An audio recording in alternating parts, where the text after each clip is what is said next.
There we go. Okay, here we go. So I'm actually here with Bob Carrothers. And so, by the way, if you guys don't know me, I'm Professor Dave Maslach, and I'm a business professor. And Bob Carrothers is a longtime CEO and I think executive coach as well for a long time. Yeah. And we're just having a conversation right now. I was just asking him about this. He's part of this program called the Vistas program, which is like an executive coaching program. And I wasn't aware of this. So I took a little bit of a deep dive into it. And because I'm always a little bit nervous about programs like this. And it looks like it's pretty legit. There's great people around the country that are part of it. And I don't know if Bob wants to talk a little bit about what this is. And we can have a conversation about himself, and we're just going to share and have some, just open, real conversations. Okay. Can you tell me where you're located? Oh, so I'm actually in Tallahassee. We were part of, there's a big storm that came through. We just dodged it. Mm-hmm. And yeah, so I'm a professor at one of the large major universities that are in the country. Okay. And I teach about strategy and innovation and entrepreneurship and a lot of the stuff that Bob deals with the day-to-day. Sure. So maybe we'll we'll begin with this. Is maybe you could share a little bit about yourself. Okay. And then get into how you even began getting into this Vistage and where you heard about it and why you think it's actually important for you. Okay, that sounds fair. Way back when, I was a owner and CEO of a company called Great West. And we were meat traders, which meant we bought and sold meat byproducts. And those would be like the lungs, the livers, the kidneys, all that kind of stuff. We would buy them, go into a packing house and buy their entire production for a period, or buy individual truckloads, and then we would resell them to manufacturers, primarily pet food manufacturers. We exported a lot. We imported a little. I did this for about 20 years. And then I sold my company to the management team. So did you, a lot of people don't know what a CEO does. I don't know if you want to explain that. And then, is this something that you started yourself? Yeah. Why? Yeah. That company's one I started out of my living room. And grew it. I think we were at 25 million. At our peak, well, last I know, we shipped as about 60,000 tons of meat around the country and to Europe. So why did I do that? I worked for a company. I got fired. I deserved to be fired. I was a crappy employee. And I was really young and didn't know anything. And then I took a job with a meat trading company in Dallas. And I bought and sold meat for them. That's kind of where I learned to trade. And they shipped me to California. Then their controllers stole all their money, and they brought me back to Dallas to see if we could revive the thing. And we couldn't. So I ended up looking for another job. And then I came to Colorado, started a company with two other guys. The partnership was awful, didn't work out. And I just said, to hell with this. I know how to do this. I'm just going to be my own boss and start my own company. And so that's what I did. And I was with that company for 20 years. It was a good run. And they were great people. But I got bored with it, and I decided to start another company, which would take kind of what we did at the meat company, we exported a lot of meat. So I knew the export business pretty well. And I had the idea that I could buy US products and export them to countries that really needed them. And it was a great idea. It was the wrong time. And it just didn't work. I didn't realize how long it would take to establish trusted relationships with people. And I ran out of money, so I had to close it eventually, and learned a ton. And so I was looking for another job again. I'd lost a lot of money, so I needed one pretty bad. And I'd been in a Vistage group for a number of years, and reached out to my Vistage chair. We were tech at the time, and asked him if there were any positions open. And he said, well, they're looking for a chair in Denver. And they hired me. So that was in 1996. And I've been doing this ever since. And I just love it. So, and the basic model is that a group of CEOs, say a dozen, they all pitch in a little bit of money and pay your salary, and they all meet, and then you guys have. No, actually, Vistage is an international corporation. We're in 35 countries. We have about 45,000 members worldwide. So I contract my services to Vistage to establish these groups and lead them. They collect the money, they pay me a percentage, and that's how we do it. Okay. Mm-hmm. Okay. But it's so why, right? Like, this is, from my perspective, and I think a lot of people, they're like, yeah, CEOs know everything. They're running the company. Why do you need a peer group? Yeah, right. That's funny. Because at the base of it, they don't have anybody to talk to. They're at the top of the ladder. Anything they say to their employees can be misconstrued or spread all over the company. You just can't do it.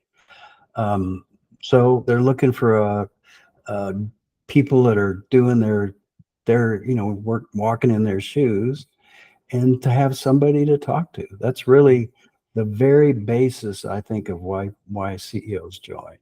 Mm-hmm. And also, it makes them better CEOs. How could you not get better if you're spending a day a month in a room with 15 different leaders of companies and having in-depth conversations? Mm-hmm. We also bring in a high-powered speaker in the morning that will fly in from somewhere in the U.S. Sometimes they come from our foreign countries, but usually it's from here. Mm-hmm. And they are the best of the best. They are the speakers you see at conferences with 10,000 people in the room. And they come to our group just to spend 3 hours with us and impart their knowledge, do a presentation. Then in the afternoon, we can throw things out on the table to each other just to get input. And, a person will present a challenge or an opportunity or a problem or whatever, and they'll throw it out to the group. They'll explain what it is. Then the group will ask lots of questions to be sure they understand. And then after we do the questions, then we'll go around the room and ask for suggestions. So they'll give their suggestions, their thoughts, their advice, and share their knowledge. Often they will say, well, I tried that once and it cost me $300,000. So maybe we'll look at it differently. And you have a mix of private and public companies that are part of it? Not my groups, but Vistage throughout the United States has all kinds of companies in the group. Yeah. I tend to lean more towards entrepreneurs. Yeah. Just because I was one and I have a special place in my heart. Yeah. We also have hired CEOs that are in the group, but I like it if they have an entrepreneurial bent. They're not big corporate guys. It's and try to be very real. it's, Mhm. it's really scary, right? For a lot of people, if they're starting and building something, they don't know what to do. They're making stuff up as they go. Absolutely. Absolutely. And where do you turn to, Hmm. right? Us business school folks, we often don't have the answers. Uh-huh. Um, and we're probably the worst people to talk to because the research is often completely off of what's actually going on. Right. Right. So I'm very sympathetic to the idea of having, peer mentors that are Hmm. Hmm. there. Yeah. In addition, I also do a coaching session with each one of them once a month. So And I'll spend 90 minutes to 2 hours with them. what does that typically entail in terms of The, what's, the conversations can go any which way. yeah, I don't come in with an agenda. We talk about what they want to talk about. And they have the floor, they'll do the speaking, and I'll try to ask great questions. And it spurs their thinking. They get to hear themselves think out loud. mhm. They'll, even as we go, they might say, no, but as I listen to this, I think this is a dumb idea. But everybody has great ideas. All you Right, right. CEOs, right? No, no. And a lot of people depend on them, Yeah, not just their business people, yeah, but their families. yeah, They got to be good mothers and good fathers. absolutely. So that's not an easy job. And to mix the two together, and especially for our female CEOs, also have kids, they're probably involved in running the household. Yeah. And that's just a whole nother career, you know? And not to mention they're facing a whole bunch of uphill battles with legitimacy concerns from Oh, yeah. not everybody is accepting, right? So you have to be Right. you have to figure out how to deal with this and how do you internalize. You gotta, and that's the thing, right? You have to accept the world as it is. Hmm. And then you have to go and figure out, how do I embrace this world that is clearly, um, it often could feel messed up. Oh, yeah. And, right? And then you have to figure out, how do I deal with this? This is not, um, I wish the world was more idealistic and I wish it worked in the way that was intended. Yeah. Yeah. But so that's often the challenge that a lot of people have to deal with. And then who do you talk to, That's exactly right. right? Right. And these groups develop a high degree of trust. And so they feel safe in discussing anything. It's Yeah. not always business. A lot of it's personal.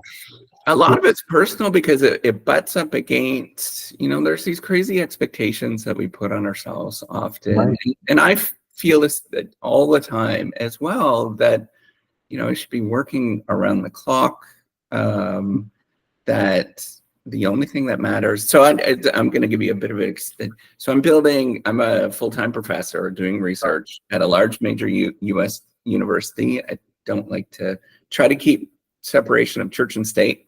Sure. And then I'm trying to build the Reciprocity Project, which began as this platform that I thought, hey, it would help out these researchers, make this platform so that we can get feedback, and it would be so easy, it would work just perfectly.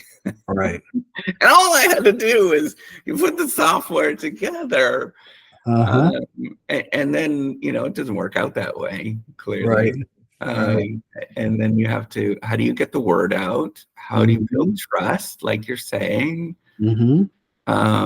How do you, so I do a lot of this. I have to do it, so my work day is 9 to 5. So then I have to do it from 5 to 9, Mm-hmm. The weekends, and then maintain a family, without my wife getting too, upset. We're spending a whole boatload of money all the time on Mm-hmm. this thing that seems like it's going nowhere. right? Like these are typical. Yeah, This you sound like the typical entrepreneur. is like Have you, flabbergasted, right? Like I thought it was supposed to work this way. have you put your house on the line yet? No, not yet. That is just, that's too risky. Uh-huh. I hope you don't run into those circumstances, but I'm assuming you do. Yeah, yeah, we do. Yeah. I used to. We have a part of what we do is we have a special groups for guys like you who are starting companies, and they run. I used to have a couple of those groups, and it was amazing on the issues just like you're talking about. And each one was going through it, and they said the best thing I get out of the group is I've learned I'm not the only one having these problems. You're not the only one. Exactly. Yeah. Right. Yeah. And then, It's very therapeutic, right? oh yeah, it is, and it's helpful. Yeah. You know, how do I put a bank proposal together? Well, Yeah, I know. I know. And everybody's trying to rip you off too. Like you don't know who's legit and who's not. And exactly right. it's Yeah, just, that's why I love entrepreneurs, because yeah. you put everything on the line for an idea. Yeah. Um, and the ones I work with generally work out and grow nice companies and So sell. and that's the thing, right? Is how do you, because it's delusion. Being an Hmm. entrepreneur is delusion. And ultimately, right, you're deluding yourself, and hopefully you trick enough people out there that they believe in what you're doing as well. Right. um, Actually, you have an idea that works. That's good. yeah, I know. So how do you manage that? Like, how do you manage that somewhat delusion of, um, at some point there is a line, and it's a magical line. I don't know where it is. Is it when you put up your house up for sale? Is it like, what point do you say like, hey, this is it, or do you just keep going with it? Like, how do you manage that Um, boundary? I did. That's why I lost the company, is that I was too arrogant. I didn't listen to people. I knew I had the next best thing, and people would try to tell me, no, this is probably not going to work. And the indications were it wasn't working. We weren't making sales. And so I was one of those people, and I got knocked down pretty hard. Mm-hmm. So when I'm coaching, I bring a lot of that to the coaching session.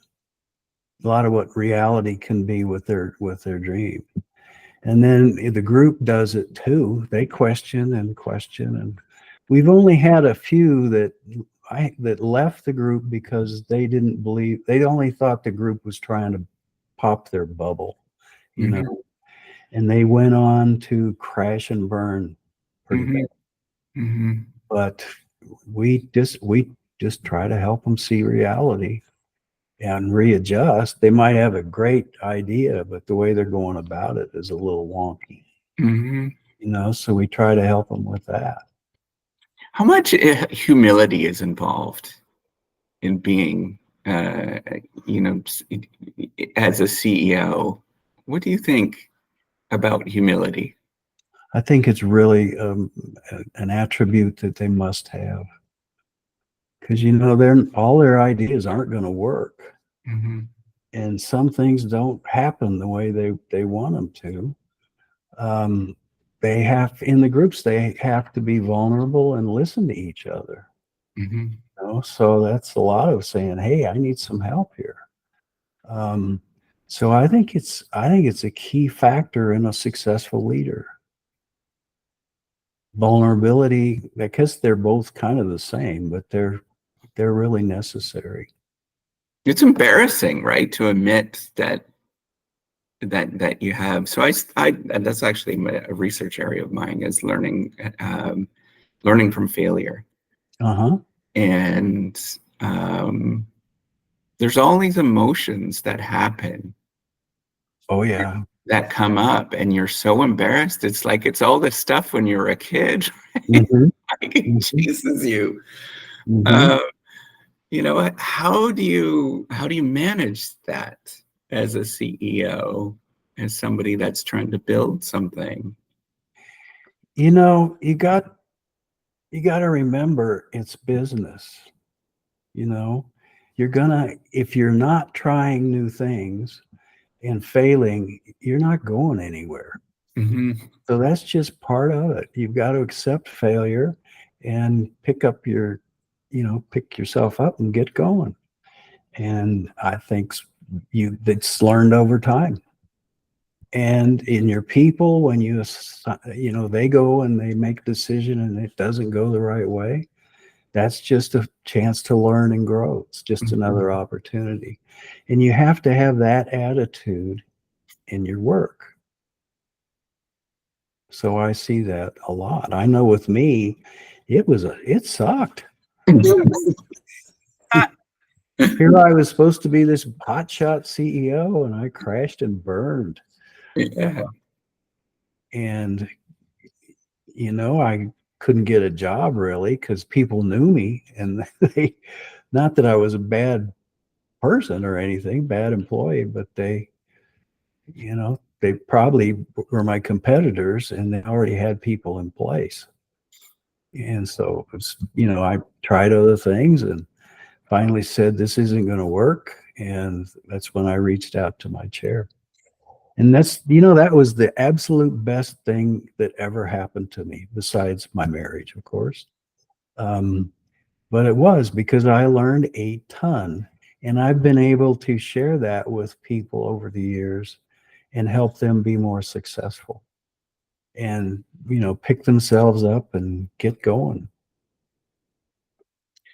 So I'm listening to your story, and you're in the meatpacking industry, and I'm Mhm. assuming not everybody's in the meatpacking industry or had experience with that. Right. How does your experiences actually translate to other people in different industries? It seems really. I mean, what would you ever have to say to somebody that's starting up a software business someplace? I love that question. And I get asked a lot, especially from candidates. Uh, I had a doctor once that said, how will they be able to help me? I'm a doctor, you know, and I had to really think about it. But 90% of all business is the same. It's people, it's money, it's finance, it's sales, it's marketing, it's across all companies. And you have to play that game pretty well to win, Mhm. you know? Mhm. And so the 10% that deals with your product or your delivery of your product, we may be able to help, but probably not. Mhm. But in all the other parts, everybody's walking the walk. We're just people. And we're just people, we're humans. That's right. We're And that's we're ex- flawed. yeah, we're deeply flawed in many different ways. Uh-huh. And coming to terms with that Right. is often the answer, right? And Yep. that's stuff that you're not really taught in school as much. Yeah.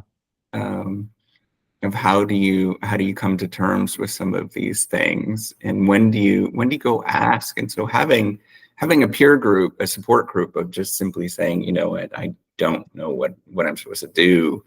Should I go talk to somebody? Yeah. Um, who do I bring in my company, or any Hmm. of those number of things? It's just such a vital part of um, of doing business. That's absolutely right. That's absolutely right. Yeah. Um, so tell me about, what are the biggest issues that people run into as they're transitioning from different stages in their business. I don't know if you believe in a sort of stages model of business, but say, like, what would it be for people to go from 0 to 10 people, employees, and then from 10 to 250 and then beyond? Mm-hmm. What would you expect? From 0 to 10, that's hard because you're trying to get a company going with not many resources. So it's just pure guts. And when you get it going and on a roll, you'll hire the people you need. They might not be the best because you can't afford the best, but they'll be good. And they will take you to the 10 people stage. After that, the company starts to grow. You're better known. Your marketing is working or not, but you know enough to tweak it. Your product is starting to sell, and you know pretty much how to increase the sales. Or if you don't, then you probably can hire somebody that does. And the company will grow. And when it gets bigger, it's just a matter of hiring the right people. You know, we have a lot of discussions about, is it the time to hire a CEO? You know, we have some of them that says, you know, I'd be better off if I brought in a CEO to run the company and I could be the guy that does the R&D, which I love. We have numerous discussions about how to hire people, how to fire people, how to find people, which is tough right now. It's really tough. And I think it's going to get tougher from what our economists say. And, but you hire the people you can afford, and probably beyond what you can afford, because they will bring in returns that are much higher. And you just grow. You may have to go out and find outside investors, but you're going, you have a good story, the thing's working, so that's something you can do. I don't recommend it, but some people do it. So you just get on a path and you become a better leader. You communicate like crazy and develop a culture that keeps you going. And that's kind of what I see. So I would like to question you about that and push back. Why is it? Where should you get? Oh, it looks like you're frozen. Are you still there? Yeah, I'm here. Okay, good. Why are you concerned about getting outside funding and getting, maybe we talked about this early on about putting your house up for sale. Why should you be concerned about that? Because it depends on the business you're in. You may have to buy some very expensive capital equipment, a CNC machine or a big press or some big thing that costs $1 million. Well, you may not have that in your bank account, so banks may not want to invest in it or not loan you the money for whatever reason. You may need to hire more people. You're growing so fast, you need more cash. It could be a number of reasons. But some people see that, hey, I'm going to run out of money unless I get more money in here. So I better go find some people that'll, become a partner or buy in or loan me the money, whatever. And what's the dangers of that? Why should you be concerned about, essentially you're talking about growing quickly. And why should you be concerned about bringing more resources in at various different stages, particularly early on? Early on, I don't recommend it at all, but it's dangerous. What if your idea doesn't work? What if you kind of blew it in the concept and now you're stuck with all this machinery and you also owe somebody $1 million and they want their money back? It's just really complicated and can create huge headaches. So what you're saying is the stuff that's on YouTube that tells people how they can get a whole bunch of money, yeah, and bunch of investors is a little run the other way. Run the other way, absolutely. Redo your thinking. If the Yeah. banks are telling you it's not a good investment, maybe I'll listen to them. So, I mean, there you go, folks. You're listening to somebody that has many years experience. It's talking to a lot of people around Mhm, around the country that mhm, actually build legitimate businesses. I'm assuming many of them you probably well know, right. um, telling you to slow down and take your time. It's often, things just take time. Yeah, that's right. Um, and then how do you, okay, so if it takes time, how do you develop the message, or what do we do today in terms of building something? Well, you said it. I think you just got to grow at a safe pace. Um, you won't be able to borrow any money from a bank for at least 2 years. You got to prove your concept, and that you have the ability to pay the loan back. Um, you will have to come up with friends and family money in the beginning just to get off the ground. I don't see any other way unless you do a second on your house or run your credit cards up, which is what I did in the early stages of the meat company off my living room table. But I had to have some money to operate. And I tried to keep it not borrowing any money except from business sources. And how common is that with your peer groups? Um, it's pretty common in the early stage, in the growing companies. I mean, like the $1 to $3 million range. It's has to be. It's super, super fascinating because this is not how the research sort of depicts.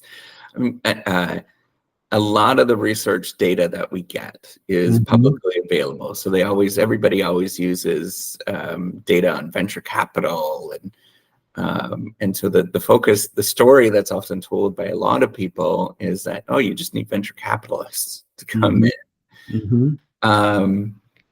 And yet, people that have experience, that's not the case, right? No, No venture capital is ever going to come in, capitalist is ever going to come in, particularly at early stages, unless you fooled them pretty badly, right, or you know somebody that's very wealthy in your family. Uh, right. but But for them to come in, you've got to have a great idea that they think they can help you grow it and make a lot of money fast. quickly, very Quick, quick. it's quickly. Yeah. And not many companies have that. Airbnb did, Uber did, I think, and I don't know if they're profitable yet. I don't follow them, but sometimes that's the case. But and they also knew somebody and were able to talk to venture capitalists and really sell them on the idea. And Uh, you live in, is it Colorado or Oklahoma? no, I live in Denver. Denver. Okay, Denver. Hmm. So that's a challenge, right? Like not all of us live in Silicon Valley, in the Valley in San Francisco. Like who do you Right, turn to? right. There's some venture capitalists here. People will reach out to the guys in the valley. Denver just had their Denver Startup Week where they venture capitalists and angel investors and people come together to come meet people may have a great idea. Um, I don't know how often that actually works, where they hook up with a venture capitalist and in, you know, five years or whatever, they're wildly successful. They don't own the same amount of the company they used to own, that's for sure. Mhm. Um, but it's rare. It's also like me becoming better than Michael Jordan and the Chicago Bulls. It's just not going to happen. Come on, really? I Yeah. thought you would be. I thought you'd be very good at it. Well, some venture capitals are very good at it, and we have great companies because they did it. Absolutely. But we also have to think about on their side, right? Their model is they're looking at the most riskiest returns, Right. and they have to get a portfolio together. And Right. so their job is to get very risky ventures Hmm. and give them money so that they grow extraordinarily fast. So one Right. out of the 20 or whatever companies that they have in their portfolio actually becomes a big hit, and then the rest of them, they wish they would do better. Right. Mm, Right. You know, wishing is different than it actually happening, and it could be harmful, right? Because you're really trying to accelerate things so quickly. Yeah. It's not a great strategy. From their perspective as investors, I think maybe it is, but if from the entrepreneur, you have to be careful. Right.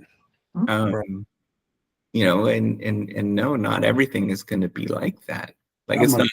put this down. Oh, that's okay. No, I'm standing up. I'm just wanna. Now you're going. Let's see if this works. It's still coming down. I did that for many years, the stand-up desk, Uh-huh.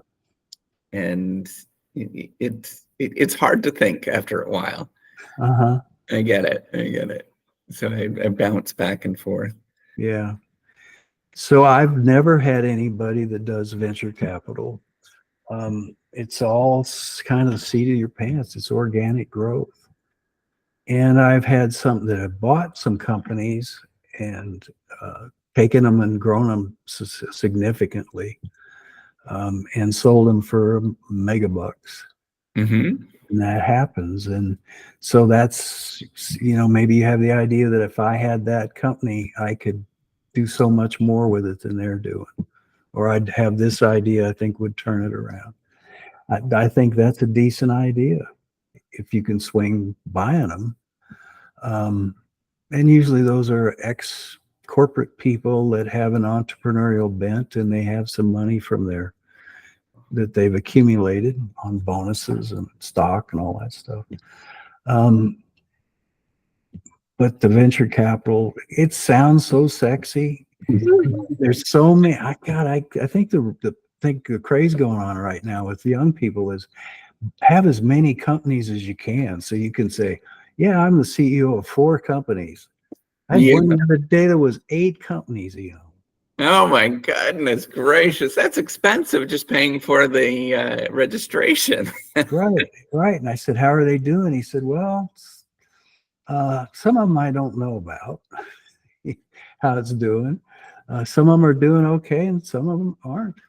But the fact he didn't have his finger on the pulse of each one of those businesses was scary. So what does it often in? So what do you think would take a company from 0 to 10? For those that are entrepreneurial minded that are listening to this, what is it? Is it you throw a bunch of money at? Do you just need one good person? Are you the person that does everything?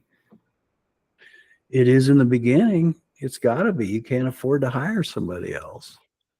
And what happens when you hire somebody that is? Are you going to be able to hire the best? Probably not. But you can hire somebody that's good enough for your phase of business.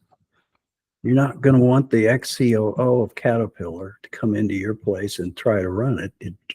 He'll be bored and quit. And he will drive you crazy. Yeah.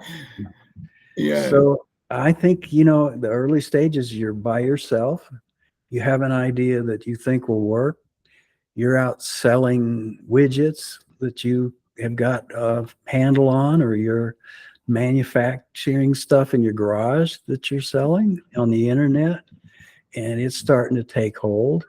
And so you're generating some profits, and you do more and more of that, and you generate enough to where you can hire a second person, maybe an assistant or a salesperson, or with me, the first one I hired was an accountant.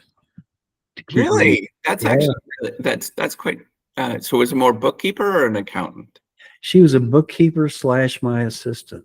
Yes, that's the typical idea Hmm. from my perspective. It's just, I mean, you've got so many things that are going on often. Right, right. And the books were really important. Yeah, For me to ever borrow money, I better have very clean books. yeah, yeah. And then as we got going more, I hired somebody that could to buy and sell meat. Um, and he was not a meat guy; he was a finance guy. Ah, But he just loved the new job. He was hard worker. He was smart as hell. Had great ideas. He and I worked together very well, and eventually he bought into the company and became my partner. I love it. I love it. That is so. It's Hmm. very stereotypical in terms of how this all plays out. That's right. And he got going, and with the two of us buying and selling meat, we made more money, and we were able to hire somebody to do our trucking. We needed a logistic person because the more meat we were selling, the more we were shipping. Hmm. That became a more than a full-time job for sure. I think we had two or three of them. And then after that, I think we hired another trader who was great, and the three of us kind of did the business. We were rocking and rolling. And we did more marketing. We, of course, got more sales. Our reputation took hold. People knew us and trusted us. So it just kind of progressed along that way. So you keep saying this idea. You made notes about having clean books. You've mentioned about trust. Right? Um, these are soft things, but they sort of represent integrity, I would say. Yeah. Um, why is that important? I thought business is about swindling other people and making sure that you get the best deal all the time. Yeah, you can do that for about 2 weeks. You know, it's just, I think integrity is everything. That's the first, and that in your core values in companies, it's always one of the things, but it means something different to everybody. So you better have it well defined. But I had a great reputation because I did not screw people. Hmm. And if we had a problem, we worked it out. And if it was our fault, we fixed it or paid for it. Um, and because of that, people would come to us for things that they needed done quietly that they didn't want to get out. We could, a packing house might call me and say, "Hey, I got 7 loads of beef lungs in the freezer. They're growing. I need to get rid of them. I'll give you guys a great price if you'll take all of them and go sell them." Hmm. And they'll come from you and not me, and people won't know I'm over, I have over inventory. Hmm. So we got, that became a lot of what we did. On the other side, buyers would come to us and say, we need 30 loads of beef lungs in the next 3 weeks. And we don't want people to know that we're out on the market with this. So they'd come to us and they say, could you go find them? Which we did. And it just, there's so many reasons. You got to be straight up. You can cheat people. Sure. There's a lot of opportunities like make a lot of money on some deals if you cheat them, Hmm. but that's going to get out. Hmm. People are going to know that. And then you got, okay, I'll do business with them, but I don't trust them. It's got to be crystal clear what we're doing. Hmm. And that restricts your ability to do your business. And it's not worth it. You may make a lot of money at one time, and then it'll cost you a lot of money for a long time. Very, very long time. Forever sometimes. Hmm. And that's, to me, that was my theory of doing business. It's very interesting. Mhm. I'm very sympathetic to what you're saying. I Mhm. think it's incredibly important because we don't know the right. I mean, if you come into it with this sort of humble attitude, we don't know what we're supposed to do. Right. And everything is kind of uncertain. You're kind of making things up. And as long as you approach it in as best as an honest approach as possible, and then there's always misinterpretations, Exactly. but knowing that you're open with it, I think is such an important part, and Hmm. not trying to. I Right. think when you get in the belief that you have to hide and show that you're better than you are, or try to persuade, all of the negotiation tactics that you hear about, particularly business schools are horrendous for this, right? um, Hmm. um, all of this sort of short-term stuff, that it doesn't work out in the end, in the long run. Right. Exactly. You have to follow your heart. You have to do what's right in your soul Hmm. to be successful. You have to have a strong vision. You got to know where you're going. Hmm. You got to sell people on that vision, and you don't want to put up roadblocks that are going to get in the way of you getting there. Hmm. So there's so many reasons why to do it the correct way. But I got swindled out of $100,000 once. Oh my gosh. They were professional swindlers. I mean, they did it. Lesson learned, I guess, right? They set us up just really well. Oh my gosh. What a Yeah. hard feel. That's a hard lesson.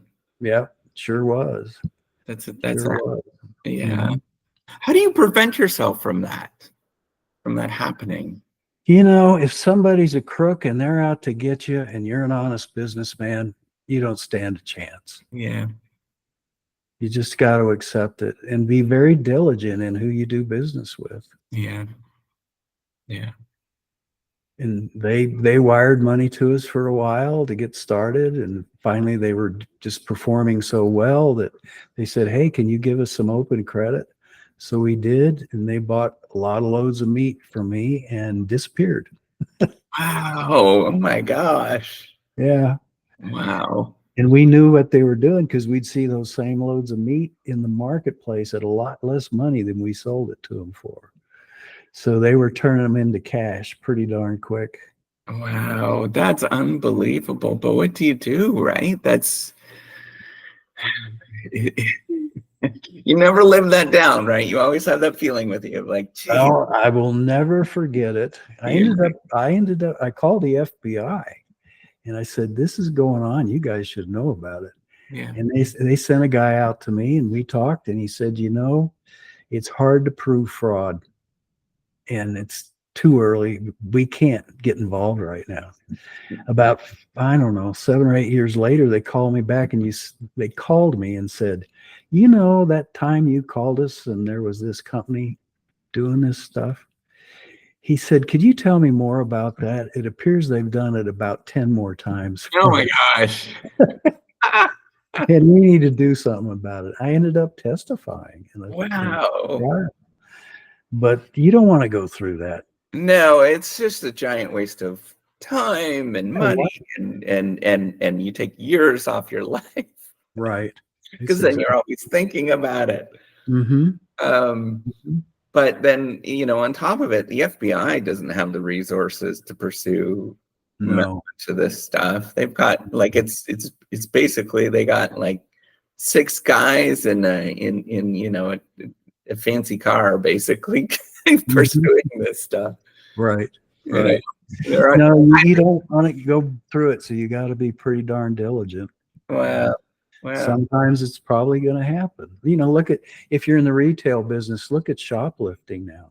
Yeah, How do you stop shoplifting? I know. I heard that this is a legitimate thing. People go into Walmart. This was just a couple of years ago. Mm-hmm. Somebody at Walmart was saying that people will go and they'll change the little tags on the items, Right. and then they'll go through the self-checkout and scan something that looks like it's, Right. it's 99 cents and it's really $10. Right. Um, yeah, it's unbelievable. Mhm.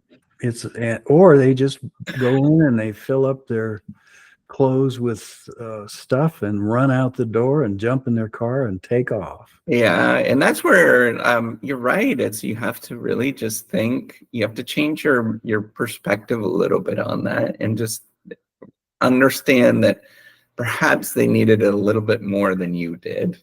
Uh-huh. Otherwise, it's just it eats you up. And that logic is not for them. Like that's not like saying that they are good. It's for you to Right. process this, Right.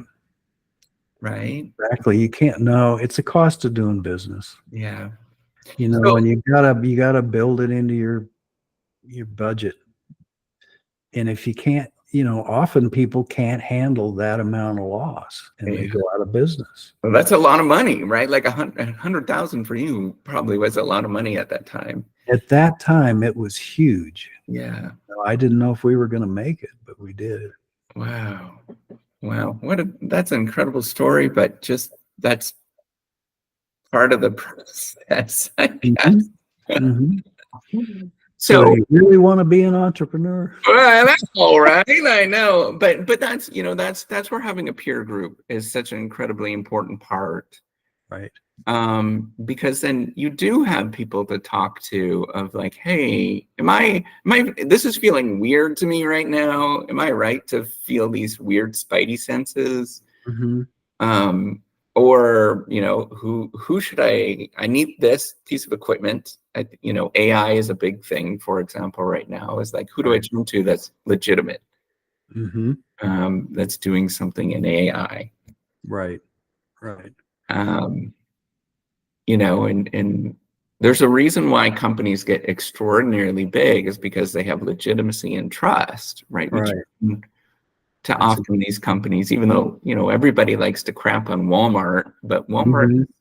they've done some pretty good things to get to where they are Oh today. yeah. Yeah, they've taught logistics to everybody, a lot of people. A A lot lot, of a lot of people, but they're also on, they try to be on the up and up, mm-hmm.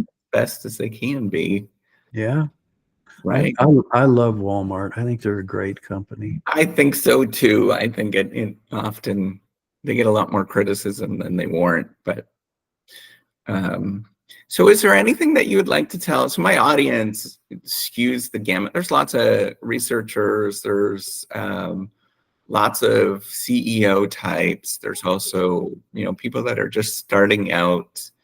A lot of it tends to be more male, between the ages of 20 and 35 years old. Uh-huh. Um, what would you like to tell them in terms of starting a business, being a CEO? If there was something that you would like to write, or maybe a better way to say this is, if you have a spouse or a partner, what would you like to tell them in terms of what this is all like? Um, to what you hear about being an entrepreneur is probably not even close, and I don't think the business schools teach it. I don't think they have any idea because they've never done it. If you say, I want to start my own company because I'm tired of working this much and I'll make a lot of money, and I can only work when I want to, that's a myth. You're going to work your butt off, probably harder than you ever have worked in your life. You're going to take a lot of risk. You may lose money, but you have the chance to make money too. Do it legitimate. Be honest. Have a strong vision that you believe in. Hire the right people, which is sometimes a struggle, but you learn how to do it. Fire the right people when they need to be fired, not 6 months later after you've done figuring out he's not that nice a guy.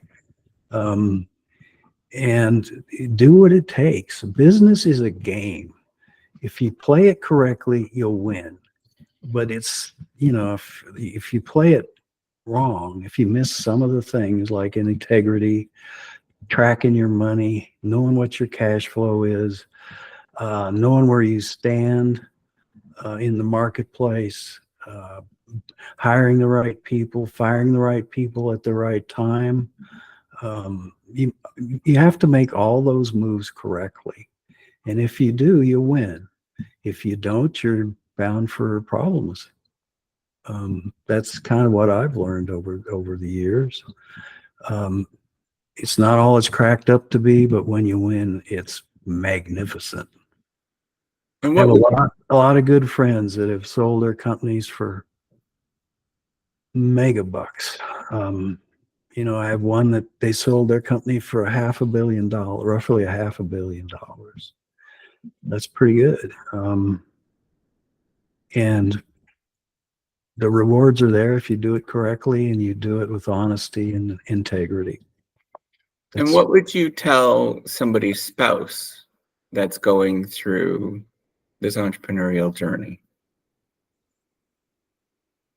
They're going to drive you crazy because you're not going to know what they're doing. They don't know what they're doing.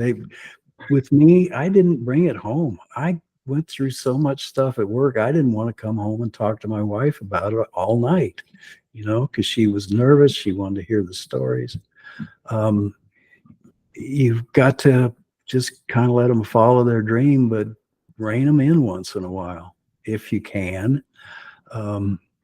But make sure you check those points because it's your money too, and you don't want to be losing it. And I think your spouse who's doing this has to understand that. Such an important part. Mm-hmm. Family comes first. Okay, that's the major thing. I'm so glad that you're teaching that and Mm-hmm. sharing that to not just this audience, but the people that actually do this on a day-to-day basis. Right. It really is. You really have to center yourself off. Mm-hmm. Mm-hmm. And I would say get them in a peer group. I don't care if it's a group that your accountant puts together or clients, just find a peer group that you can get into. Vistage is the best. We are absolutely the best, but we are not cheap. It's a pretty sizable investment, but the return on that investment is huge. And it continues to be huge as long as you stay in Vistage. I've just watched it. Mm-hmm. So that's the main thing. Find somebody you trust that is kind of walking in your shoes, and maybe ask them to be a mentor and go find a peer group. There's several of them around, and there's more and more. Everybody looks at what's going on, and they're forming all kinds of peer groups.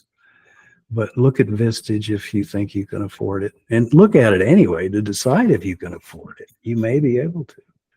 Vistage is we're all over the world. We're in, like I said, 35 countries. That's why I asked you where you were. Since we talked so early, I thought you might have been in a foreign country. Well, Florida seems like a foreign country. Well, it is a foreign country, but we have a lot of people that do what I do in Florida. I know that. Yeah. Florida's a little bit like Texas. Mm-hmm. We got a lot of people that do what I do all over the United States. It doesn't have to be a big city. I mean, we're in Boise. We're in, I think, Fargo, North Dakota. I mean, we're in all over the place. So just go to vistage.com and say that you're interested, and they'll have somebody get in touch with you. All right. Well, thank you so much, Bob. So this is Bob Carrothers. If you're in his neck of the woods, you can look him up. He's on LinkedIn and everything. Right. Yeah, if you're looking to be in a peer group, I'd love to talk to you. Even if you're not, but this sounds a little interesting, I'd love to talk to you. And you can get hold of me through LinkedIn. So thank you so much. I do appreciate it. I'm just going to go off of this right now. I'm going to stop recording. But thank you so much for spending your time here, and we can have a quick conversation. Yeah, this has been fun. I love this. I hope so. I hope it was a good experience. I try It not to was. make It's it too great. painful. I'd love to do it again if you need someone. And that would be fantastic. Or if you know, if you have anybody else that's in your group, in the Vistage group, just get them to reach out to me. Sounds like a great organization. Mm-hmm. Like I say, I had to do a little bit of due diligence with it at the you beginning. do. It looked like it was, you guys are doing the right things. Right. Talk to a chair in Florida. If you know of anybody, I don't know if you know of folks that are around here or not at all. I probably do, but I don't remember them right now. I'll see what I can do for you and send you their name. Okay. Yeah. Okay. I would appreciate that. That would be fun. Yeah, great. And hopefully it's not too scary for them either. I'm so glad that you shared your experience though. This is it's good for other people to hear that they're not crazy because we're so inundated on Mhm. social media, particularly, you know, like these platforms are selling such often just crap. Right. Right. You know, and for some reason those go viral because they're showing these, you know, like a 21-year-old or 25-year-old driving around in a jet with, you know, Mhm. champagne and all this kind of. It's just utter crap. Yeah. Yeah. Um, It's a myth, guys. yeah, yeah, absolutely. So, but I thank you so much. I don't want to keep you too much longer. We're right at an hour right now, and Okay. Um, All right. Well, what I'm going to do is put this online. I've got multiple, so LinkedIn, probably YouTube and podcasts. great. Great. So a whole bunch of areas. So I'll try to do that. Okay. Super. Right. Well, thank you very much. I've loved it. All right. I hopefully Will you send me a link to? I will. It might take a week or so, but Okay. once I get to it. No, that's great. I look forward to it. So thank you. All right. Thank you so much. I do appreciate it. And sorry about getting you up so early. No problems. Now you get to go have a cup of coffee. Yeah. Yeah. Yeah. No problems. Well, thank you. I've loved it. It Okay. was okay. See you later. All Bye. right. Bye-bye. Oh, where do I end this damn thing?